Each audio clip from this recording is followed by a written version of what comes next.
Welcome to 843 TV. I'm your host, Lisa Richardson. And I'm Annalisa Idkor, and you are joining us today in the exquisite environment of Spring Island.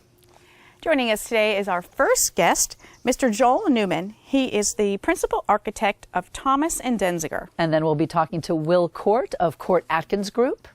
And our third guest is Mr. John Strother. He's the broker in charge here at Spring Island. So stick around for another episode of 843 TV, where communities come to speak.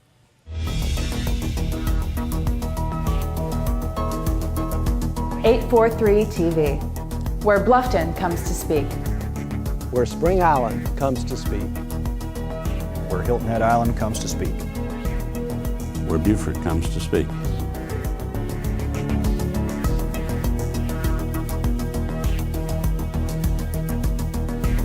(843 TV), where communities come to speak. Welcome to 843 TV. Please join me in welcoming Joel Newman, principal architect for Thomas & Denzinger. Joel, can you tell us a little bit first about Thomas & Denzinger? Sure. We're an office architectural firm in Beaufort and also up in Charleston. We've been around for about 44 years.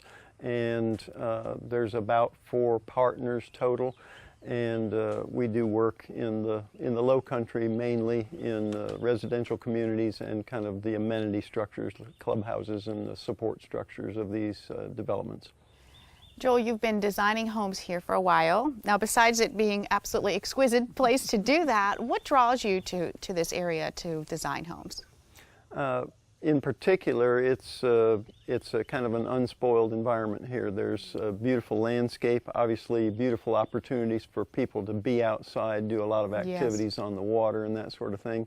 And I think that's the big draw here, along with history. Places like Beaufort and Savannah and Charleston are very historical and draw people's interest to this area. And I think they discover the natural side of it when they get here. So that's a very appealing aspect of it. And geographically speaking, very close to those places that you mentioned, where if you're here, you can shoot out to Charleston or Beaufort or Hilton Head, Bluffton in a short time. So that's right. That's right. That's been very appealing to folks. It is. It's really unique. One of the last authentic areas, I think, in the country.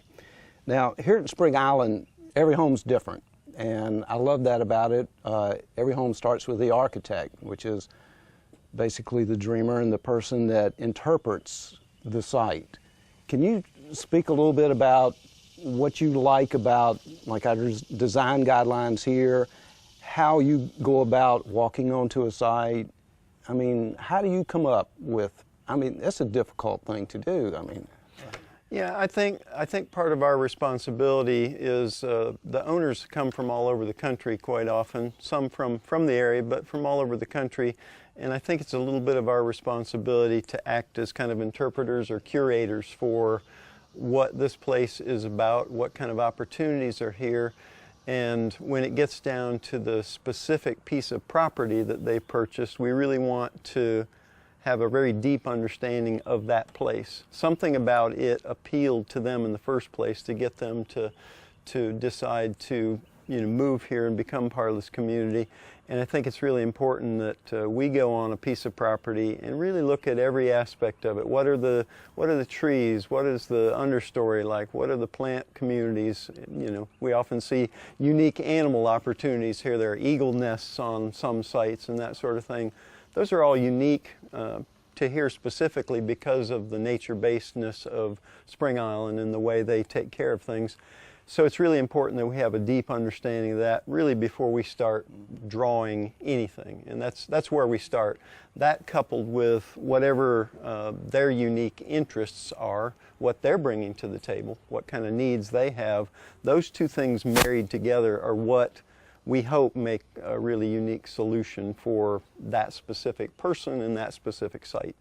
Well, I love the fact that all our home sites are large and they have nature curtains around them. Mm-hmm. So, you have total privacy within these home sites, and you have a lot of latitude as to what you can build, how you can build it, whether it's in stages or whatever. And it would seem to me, if I were an architect, it would be kind of a dream scenario to come down here and have such a big, loose palette, I guess.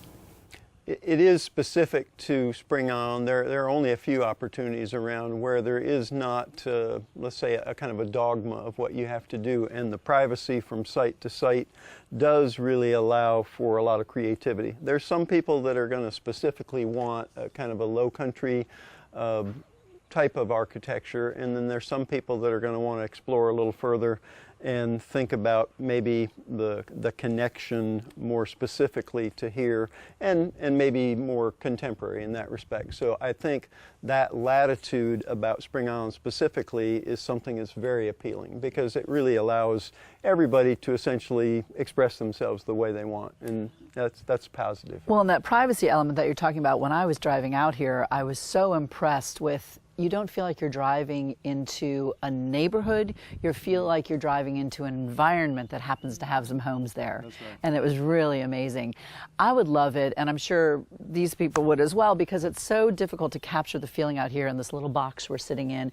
Tell us a little bit about some of the homes. Do you have some examples? I do. We brought two examples. One is kind of a small, I guess it would be described as kind of a jewel box, if it can be. I'm laughing at this because Jewel Box is 3,200 square feet, just to put a perspective on what we're talking about here. It's a jewel box. It's In comparison to the rest of the place. It's a mid-sized jewel box. So one of the projects, the Serafini House, is one of the Tabby Links cottages, and that development was built around some ponds that we actually worked with Robert Marvin to create, to set up some small settings for houses, and they're a very constricted footprint. You have to build within a small rectangle, but they're on a beautiful, the 18th fairway and the marshes of the river out here, and then these landscape ponds. And so that house, I always describe to people like a Rubik's Cube, and that's a really interesting experience.